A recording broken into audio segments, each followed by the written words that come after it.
야고보서 7번째 시간입니다. 2장 1절로 13절의 말씀인데요. 오늘 본문을 찾아서 좀 펴놓으시고 제가 바로 설교를 하면서 오늘 본문의 전체적인 흐름들 또 오늘 메시지를 함께 나누고자 합니다. 성경을 좀 다 펴서 좀 찾아주시면 좋겠습니다. 야고보서 2장 오늘 1절로 13절의 말씀입니다. 지난주 우리가 던졌던 질문이 있습니다. 하나님의 말씀이 과연 나에게 진리냐? 라는 질문이었습니다. 진리라는 단어는 헬라어로 알레테이아라는 단어였죠. 두 단어의 합성어입니다. 아니다 라는 부정어입니다. 레테이아, 잊어버리다, 망각하다 라는 뜻이죠. 그래서 진리란 무엇이냐? 어떤 상황에 있든지 간에 잊어버리지 않는 것, 망각하지 않는 것, 이게 진리예요. 여러분 한 주간을 한번 돌아보십시오. 정말 부지런히 열심히 각자의 삶의 자리에서 사시다가 이렇게 오셨습니다. 정말 응원하고 격려합니다. 정신없이 살다 보면요, 진짜 하루가 뭐 어떻게 갔는지 모를 정도로 우리가 바쁘게 그렇게 살아갑니다. 하지만 진리란 뭐냐? 바로 그 순간에도 안 까먹는 거예요.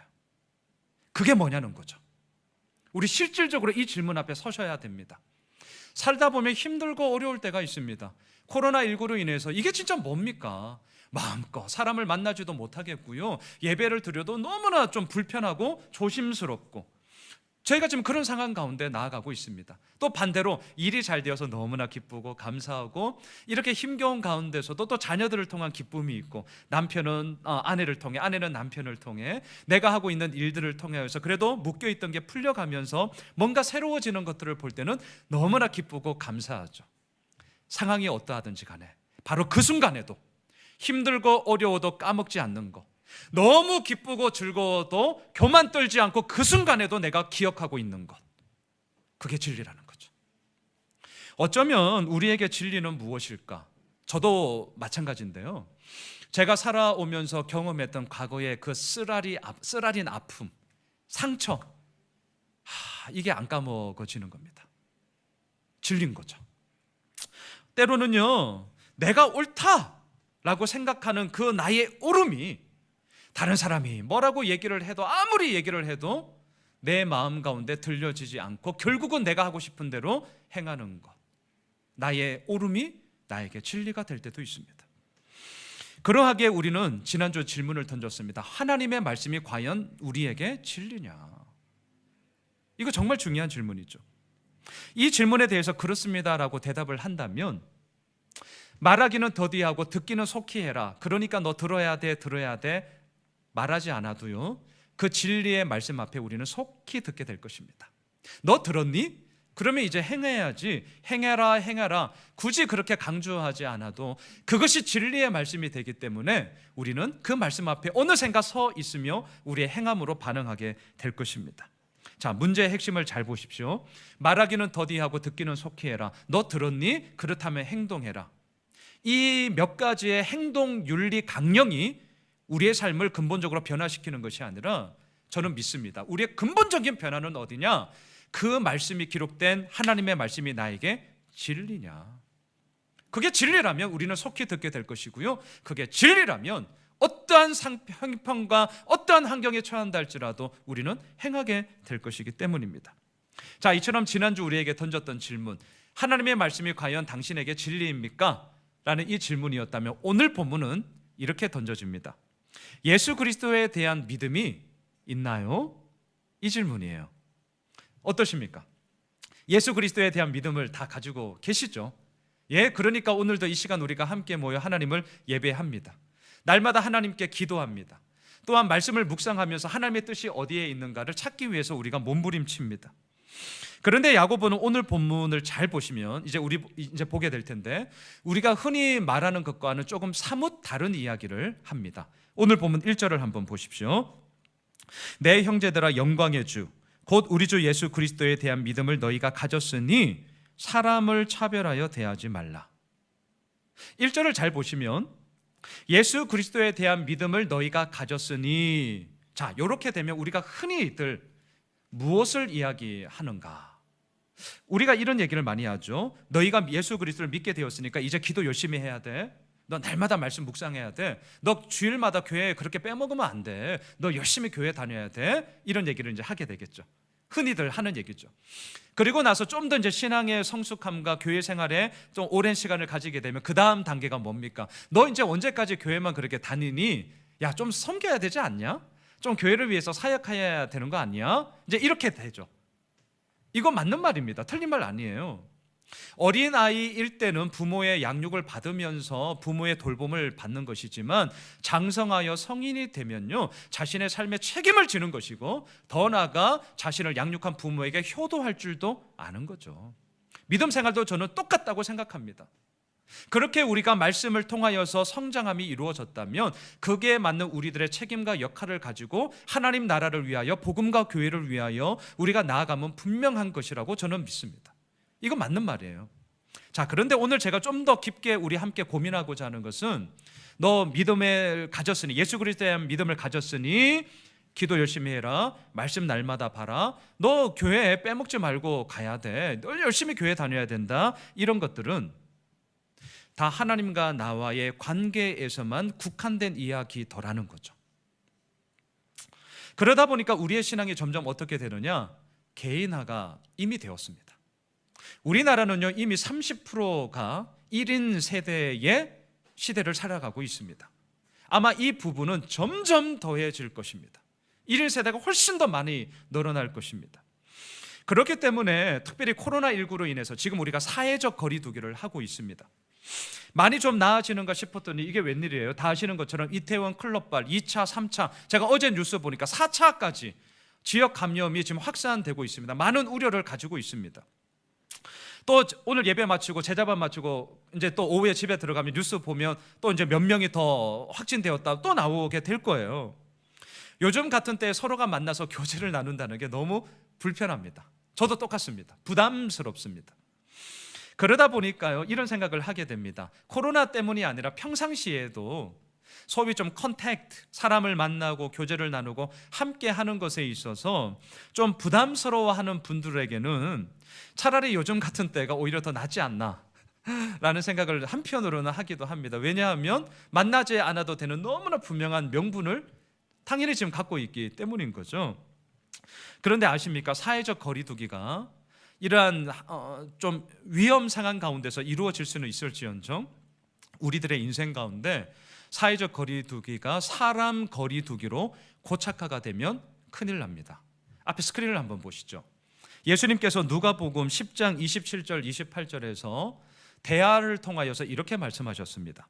대답하여 이르되 내 마음을 다하며 목숨을 다하며 힘을 다하며 뜻을 다하여 주 너의 하나님을 사랑하고 또한 내 이웃을 내 자신같이 사랑하라 하였나이다. 예수께서 이르시되 내 대답이 옳도다. 이를 행하라. 그러면 살리라 하시니. 하나님 사랑, 이웃 사랑, 우리가 잘 알고 있는 말씀을 예수님께서 하고 계십니다. 이 두 가지는 뗄래야 뗄 수 없는 동일한 가치를 가지고 있습니다. 그런데 문제는 무엇이냐? 실질적으로 우리가 살다 보면 문제가 어디에서 발생이 되더냐? 눈에 보이지 않는 하나님 때문이 아니라 지금도 우리 눈에 보이고 있는 사람 때문에 상당한 문제들이 발생하더라라는 것이죠. 여러분, 눈에 보이지 않는 하나님 때문에 우리가 힘들어하는 것이 아니라 지금도 우리 눈에 보이는 사람 때문에 우리는 힘들어합니다. 한번 잘 보십시오. 내가 고민하고 있고 내가 불편해하고 있고 내 일에 뭔가 어려움이 있다면 하나님 때문이냐 사람 때문이냐? 사람 때문입니다.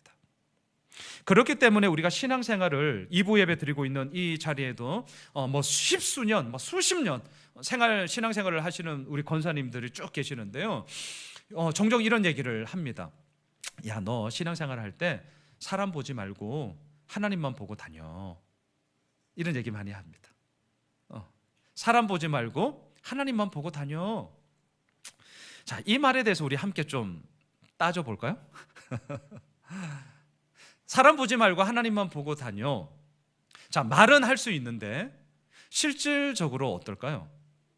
실질적으로 실상은 참 그렇게 되지 않습니다.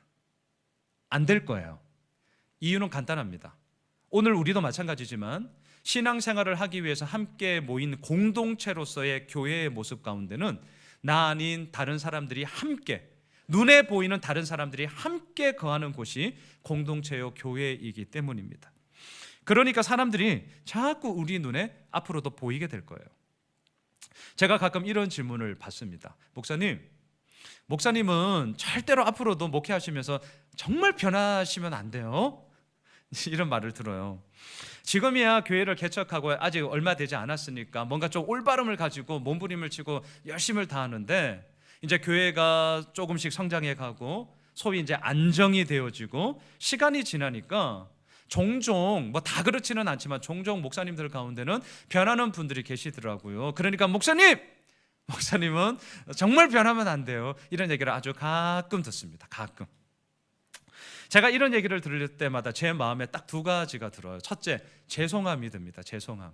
왜 죄송함이 드냐면 이런 거죠. 사람에 대한 실망, 목사에 대한 실망이 그분에게 여전히 크고 참 아픔으로 남아 있다 보니 목사님만큼은 좀 그렇게 하지 않았으면 정말 좋겠어요라는 간절한 그런 기대감이 오히려 목사인 저에게 있어서는 우리가 더 목사들이 똑바로 해야 되는데 라는 죄송함 때문에 그런 마음이 들어요. 근데 그 말을 들으면서 두 번째, 제 마음속에 어떤 마음이 드냐면 부담스러워요. 부담스러워요. 왜? 저 역시 별반 다를 게 없어요. 별반 다를 게 없는 목사이기 때문입니다. 우리가 교회에 대해서 실망했다, 목사님에 대해서 실망했다, 이런 얘기를 하죠. 그리고 진짜 경험을 합니다. 질문해 볼까요? 뭐 때문에 실망을 하셨습니까? 교회에 대해서 실망했다, 목사에 대해서 실망했다, 이렇게 얘기할 때 뭐 때문에 실망하셨어요? 설교를 못 해가지고. 이렇게 이제 비웃음이 물론 본문을 읽고 나서 저게 뭐냐, 그런 설교하면 안 되죠. 그런 설교는 정말 실망스러운 거는 맞는데요. 근데 우리 성도님들을 보면 정말 너무 고마워요. 사실은 웬만하면 진짜 똥탕 튀기는 설교가 아니라 어지간하면 그래도 그래, 뭐 설교를 못한다 해서 나한테 뭐 그렇게 큰 상처가 되고 몇십 년이 지나도 막 너희가 너무 막 아픔이 되고 그러진 않죠. 물론 그 교회를 이제 안 나오겠지만 설교를 못한다고 하여서 막 내 삶 가운데 엄청난 아픔과 좌절과 슬픔과 상처가 되지는 않잖아요. 뭐 찬양을 못해서 아니면 외모가 못생겨서, 전혀 이런 이유가 아니죠. 자, 우리가 뭐 때문에 실망을 하는가요?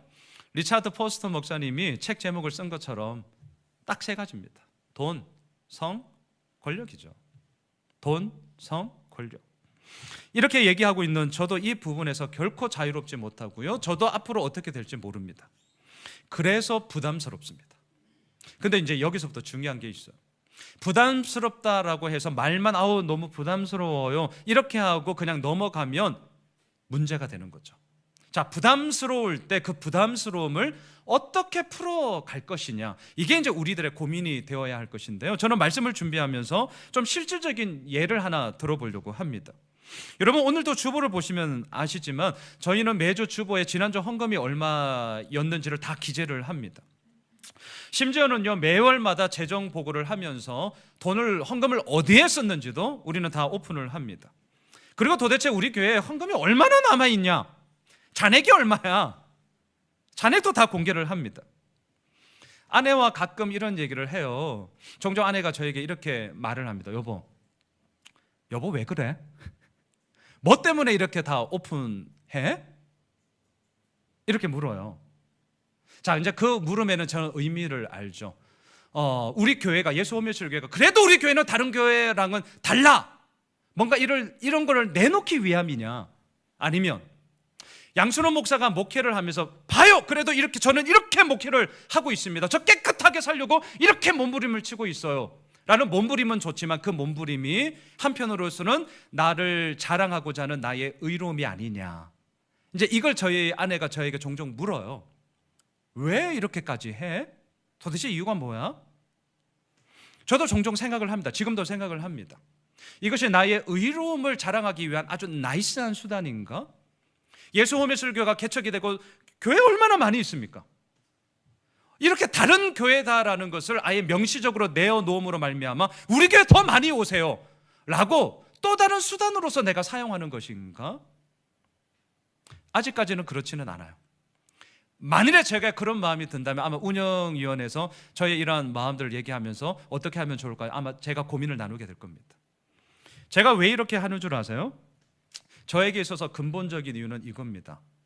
목사인 저 자신을 구속하기 위해서예요.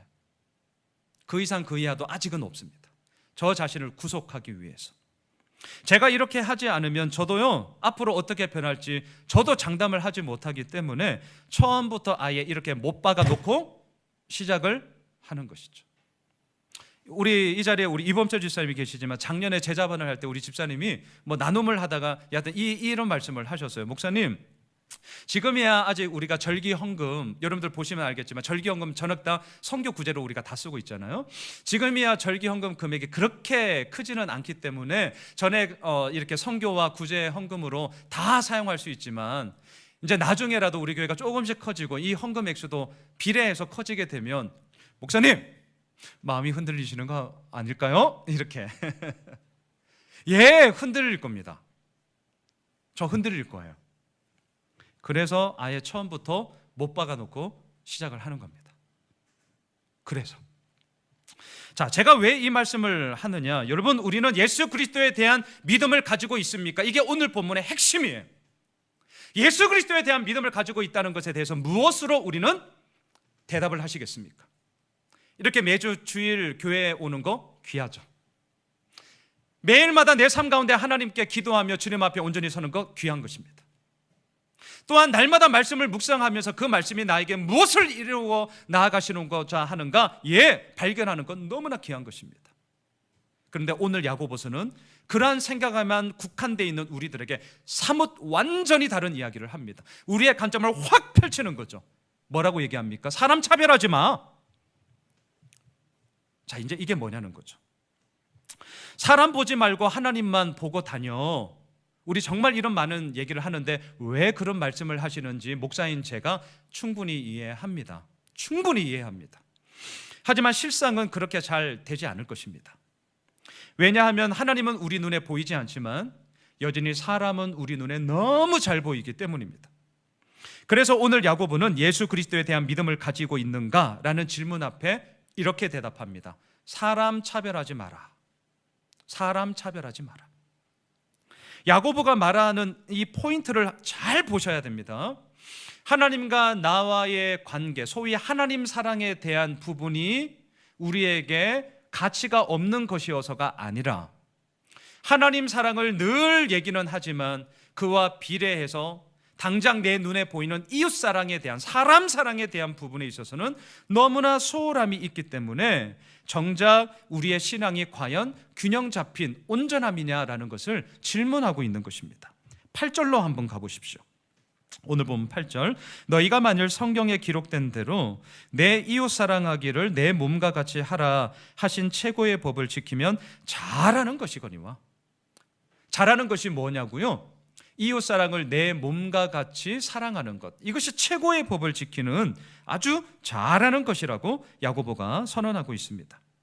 그런데 혹시라도 이 구절을 보시면서 이런 질문을 할 수 있습니다. 목사님, 이웃 사랑이 최고의 법이라고 한다면 그럼 하나님 사랑은 최고의 법이 아니에요? 왜 야고보는 하나님 사랑에 대해서는 얘기하지 않죠? 이렇게 질문을 할 수 있겠죠. 하나님 사랑도 최고의 법 맞습니다. 그런데 왜 야고보는 오늘 본문에서 특별히 하나님 사랑, 이웃 사랑을 똑같이 이야기하지 않고요, 의도적으로 이웃 사랑만 이야기하느냐? 이게 오늘 본문에서 야고보가 우리에게 선언하고자 하는 의도이기 때문입니다. 지금 이 편지를 받고 있는 자들은요, 박해와 핍박에도 불구하고 믿음을 지키고자 예루살렘을 떠나 각 지역으로 흩어져 있는 자들입니다. 하나님을 사랑하느냐라는 이 질문 앞에 이들은 심지어는 목숨을 내걸면서까지 하나님 사랑합니다.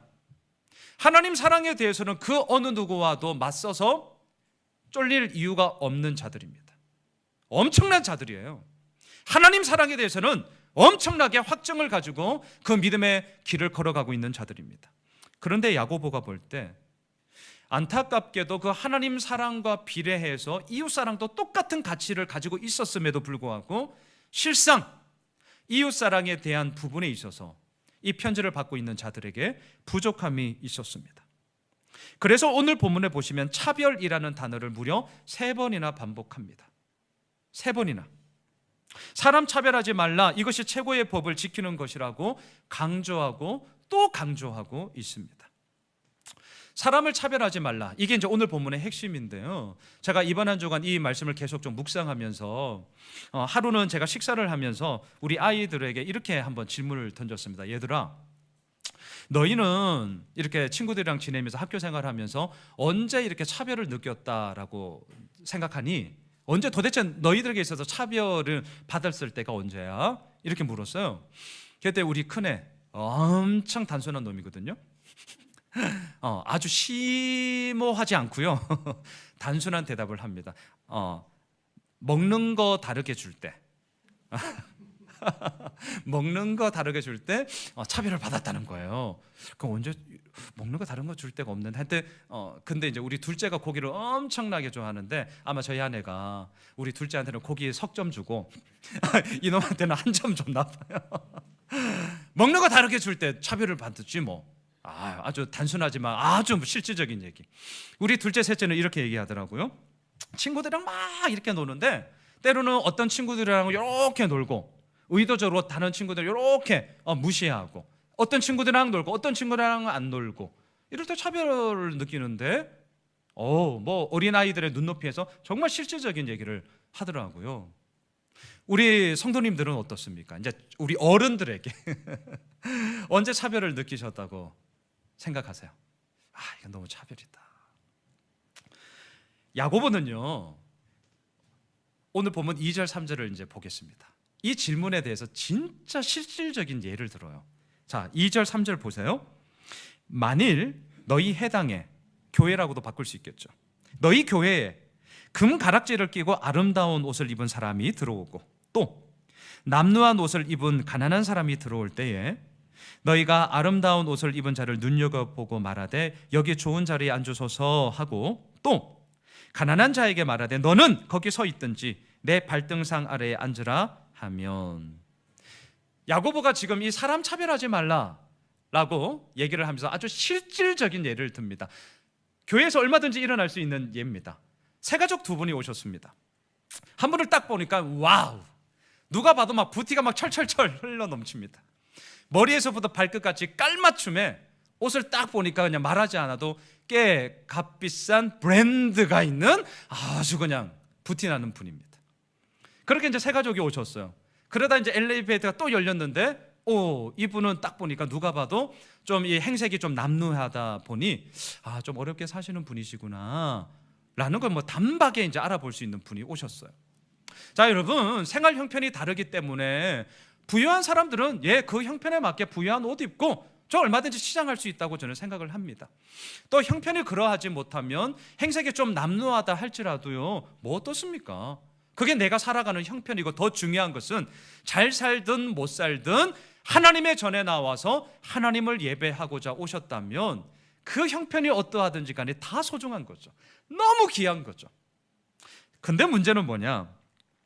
그 다음부터 이제 문제가 발생하는 거예요. 이렇게 이제 로비에서 안내를 하는 우리 새가족 팀 분들이 부티가 철철 넘치는 이제 이 분을 보면서 이렇게 안내를 하는 겁니다.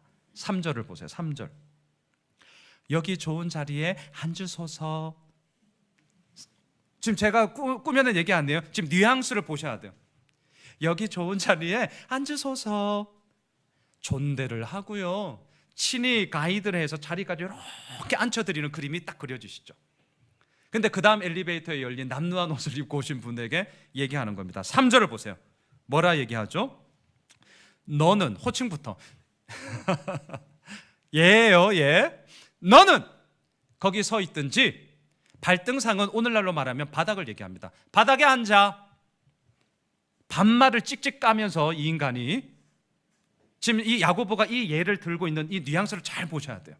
누구에게는 존대를 하면서 최대한 공손함을 떤다면 누구에게는 반말을 찍까요? 반말을 하면서 너는, 명령을 하면서 함부로 취급하는 이 상황들을 그려주고 있습니다. 예입니다, 예. 그렇지만 야고보가 이 예를 통해서 지금 우리에게 말하고자 하는 메시지가 이것입니다. 교회마저도 왜 이렇게 사람을 차별하게 되었는가?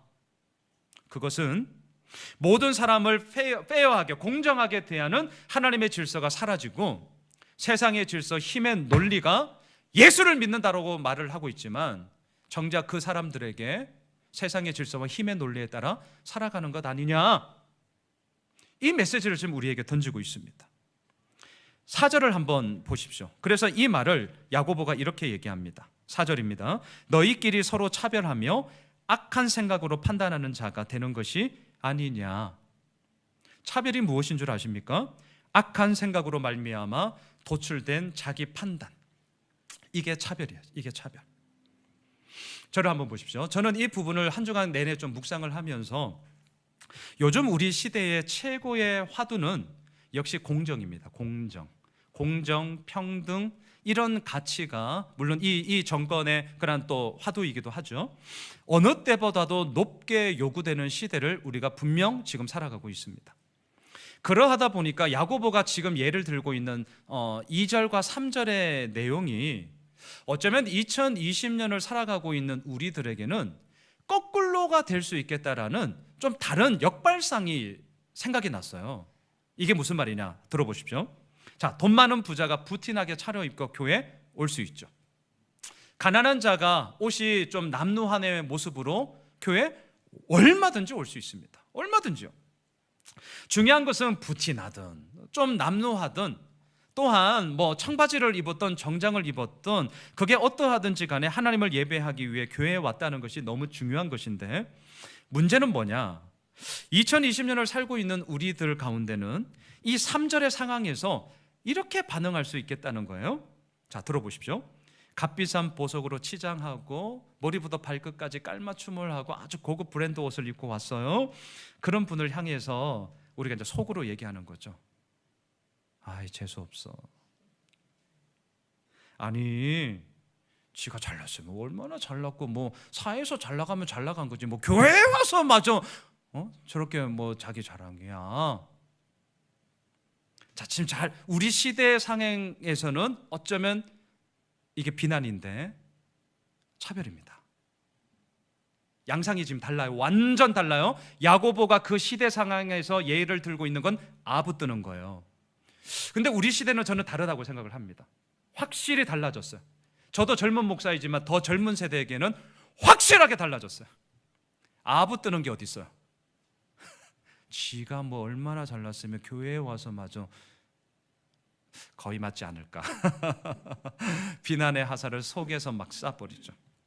반대로 남루한 행색으로 온 분을 향해서는 어쩌면 무조건 잘해주고 무조건 감싸주고 무조건 돌봐줘야지라고 생각을 할 수 있어요.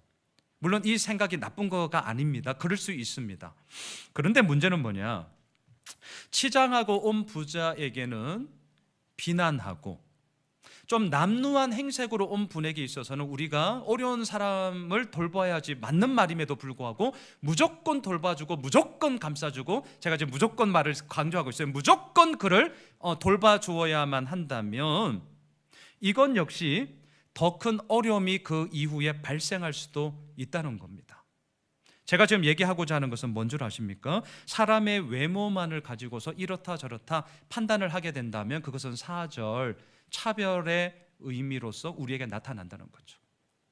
야고보가 그 당시 시대상에서는 2절 있는 자, 힘 있는 자에게는 아부를 떨었다면 2020년을 살아가고 있는 우리들에게는 어쩌면 반대로 비난의 화살을 쏠 수도 있고요.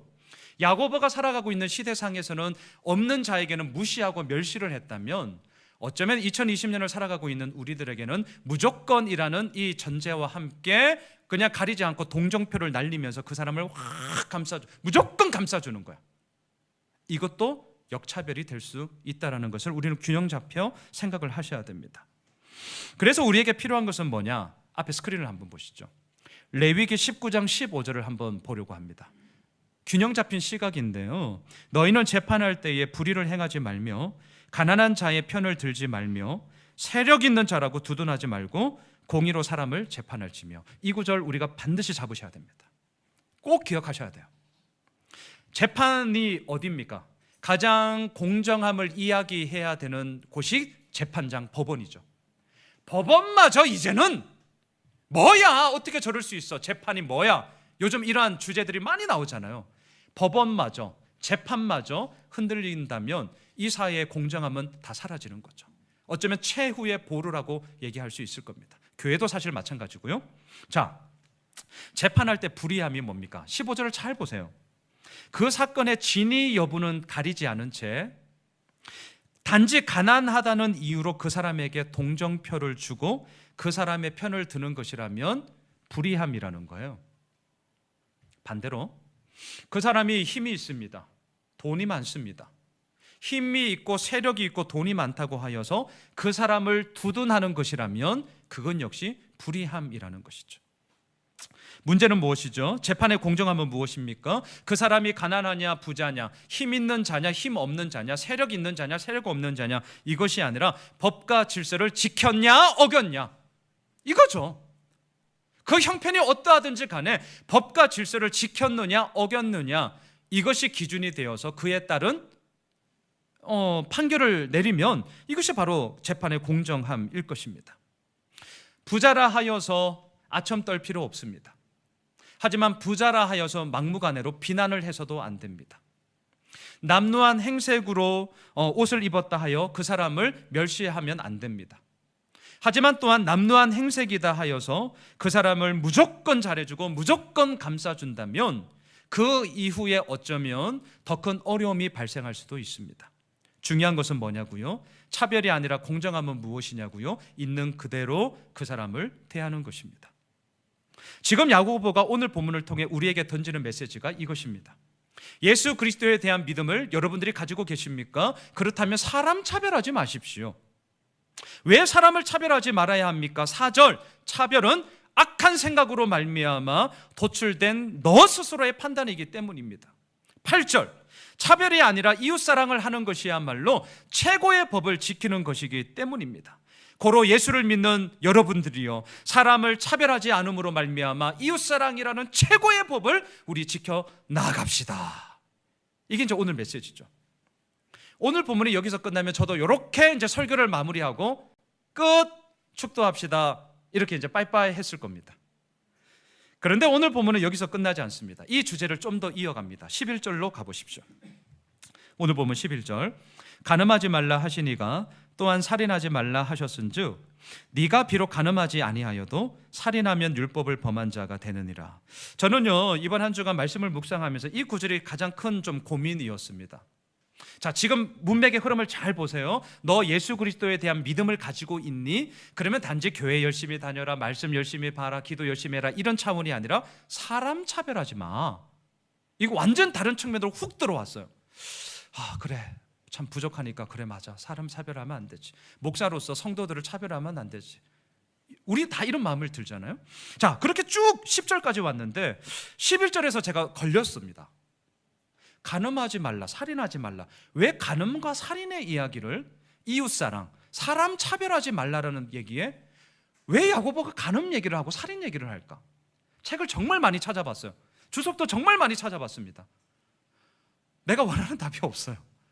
그냥 그 성경에 대한 풀이, 그걸 누가 몰라서가 아니라 왜 이것을 기록했을까? 이거에 대한 속 시원한 답을 제가 찾지를 못했어요. 정말 새벽마다 기도를 했어요. 뭐죠, 하나님? 제가 일주일 내내 이렇게 새벽 기도할 때마다 이제 이 본문을 가지고 계속 묻거든요. 이게 뭐죠? 왜 그랬을까요? 그러다가 이렇게 정리를 좀 하게 되었습니다. 양 목사, 왜 야고보가 사람 차별하지 마라고 얘기를 하면서 간음을 얘기하고 살인을 얘기한 것 같니? 간음과 살인이야말로 사람 차별함으로 말미암아 이루어지는 너무나도 끔찍한 죄악이기 때문이다. 한번 잘 생각해 보십시오. 간음이 뭐죠?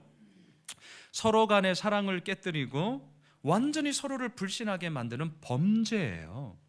근데 그 범죄함을, 그 간음을 왜 하냐고요? 사람을 차별하기 때문입니다. 살인도 마찬가지죠. 생명의 존귀함이 우리의 형상 가운데, 이 생명 가운데 있는데 그 생명을 우리가 뭐라고 감히 함부로 깨뜨릴 수 있어요? 스스로의 생명도 깨뜨리시면 안 되고요, 다른 사람의 생명은 두말할 것도 없고요, 절대 그러시면 안 돼요. 근데 왜 살인을 하는 거죠? 사람을 차별하기 때문이에요. 사람을 차별하기 때문에. 이러한 간음과 살인에 대해서 11절을 보면 근데 말도 안 되는 이율배반적인 모순이 나옵니다. 11절을 잘 보시면 사람들이 이렇게 말한다는 거예요. 나는 살인했지만 그래도 나 간음은 안 했습니다. 이게 입이 뚫렸다고 욕할 뻔했어요. 나는 살인은 했지만 간음은 하지 않았습니다. 이게 지금 11절의 내용이에요. 사람들이 지금 이렇게 말한다는 거예요. 미친놈이. 아니 이게 말이 되냐고요. 왜 이렇게 말을 할까? 우리는 우리가 잘한 것만 생각하고 잘못된 것은 숨기고 지우는 소위 확증 편향이 있죠. 좀 어려운, 제가 좀 고상한 용어를 썼습니다. 확증 편향, 이게 뭐죠? 내가 옳다라고 여기는 것에 대해서 다 판단의 거리를 딱 갖고 와서 이건 그래서 옳은 거야, 딱 확증인데 편향적인 거죠. 살인을 했어요. 그런데 이 사람이 지금 무슨 정신인지, 그래도 나는 간음하지 않았잖아요. 그러니까 간음하지 말라라는 계명을 저 지켰습니다. 자기 정당화, 자기 합리화를 이런 식으로 하더라는 거죠. 제가 이 말을 이렇게 한번 바꿔볼까요? 나는 도둑질 했습니다. 하지만 사람은 안 죽였어요. 나는 내 멋대로 한 주간 내내 살아갔습니다. 그래도 하나님 주일에 교회는 오잖아요. 지금 이 뉘앙스랑 똑같은 거거든요. 하나님, 저는요 진짜 사람이 싫어요. 짜증나요. 그래도 저 하나님은 사랑해요. 다 한통속이에요. 한통속. 아주 이율배반적인 모순이라는 거죠. 오늘 본문이 아주 신랄합니다. 야고보가 아주 신랄하게 우리들에게 지금 경각심을 깨우는 거죠. 경고! 안 되면 이제 레드카드를 뽑게 될 겁니다. 자, 그러면 마지막 질문, 어떻게 해야 됩니까? 13절을 보십시오. 오늘 보면 13절, 긍휼을 행하지 아니하는 자에게는 긍휼 없는 심판이 있으리라. 긍휼은 심판을 이기고 자랑하느니라. 무슨 말이냐? 마땅히 심판받아야 할 우리들이 심판에 대해서 이길 수 있고 자랑할 수 있는 것은 오직 하나님의 긍휼 때문이 아니냐? 고로 너희들 살인했지만 간음하지 않았습니다, 이딴 말도 안 되는 얘기하지 말고 무릎을 꿇고 하나님 앞에 회개하며 하나님의 긍휼만을 구해라. 너의 마음 가운데 있는 자에게 아부 떨고 싶은 마음이 있니? 때로는 있는 자에게 뭐야? 비난하는 역차별이 있니? 반대로 없는 자에게 무시함이 있니? 또한 없는 자에게 무조건 감싸주는 동정론이 있니? 아니야, 있는 그대로 봐야 돼. 그러한 차별함이 내 마음 가운데 기준이 되지 않기 위해서는 무엇을 해야 되느냐? 하나님의 긍휼만을 구해라. 말씀을 정리하겠습니다. 오늘 본문에서 야고보는 차별이라는 단어를 3번, 긍휼이라는 단어를 3번 씁니다. 저는 종종 성경을 읽을 때 이 반복되는 단어, 제가 몇 번이나 말씀을 드리지만 제가 설교를 강의할 때에 본문 관찰을 할 때 반드시 저도 작업을 합니다. 이런 것들을 제가 다 세하려 봅니다. 3대 3의 팽팽한 대결이 오늘 본문에 나옵니다. 그걸 의도적으로 차별이라는 단어를 3번, 긍휼이라는 단어를 3번 똑같이 씁니다.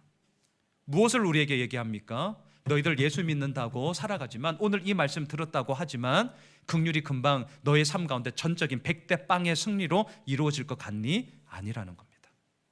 3대 3 팽팽합니다. 3대 3이에요. 3대 3. 차별이 무엇일까요? 이해 관계 속에서 자기의 이익만을 추구하는 것입니다. 그럴 때의 차별이 나옵니다. 긍휼이 무엇입니까? 언약 관계 속에서 나 자신을 기꺼이 깨뜨릴 수 있는 것, 그럴 때의 긍휼함이 나옵니다. 사랑하는 예수 오미실 가족 여러분, 오늘 본문은 차별로 시작하여 13절 긍휼로 마칩니다.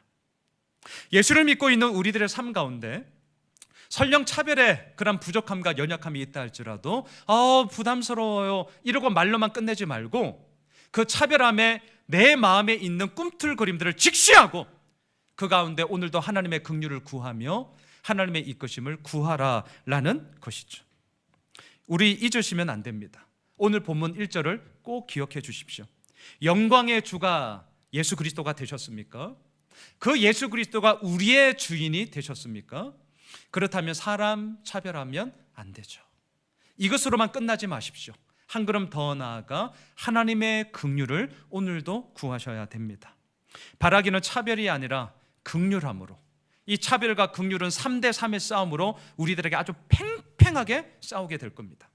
그렇기 때문에 오늘도 그 하나님의 긍휼함을 구하며 우리에게 베풀어 주신 하나님의 긍휼하심을 이번 한 주간 우리의 생업의 현장 가운데, 가정에서, 자녀들에게, 직장 가운데, 만나는 비즈니스로 만나는 모든 분들에게 그 긍휼하심을 조금이라도 흘려보냅시다. 그리할 때에 우리는 얘기하게 될 겁니다. 13절 마지막을 보십시오. 긍휼은 심판을 이기고 자랑하느니라. 우리 다 함께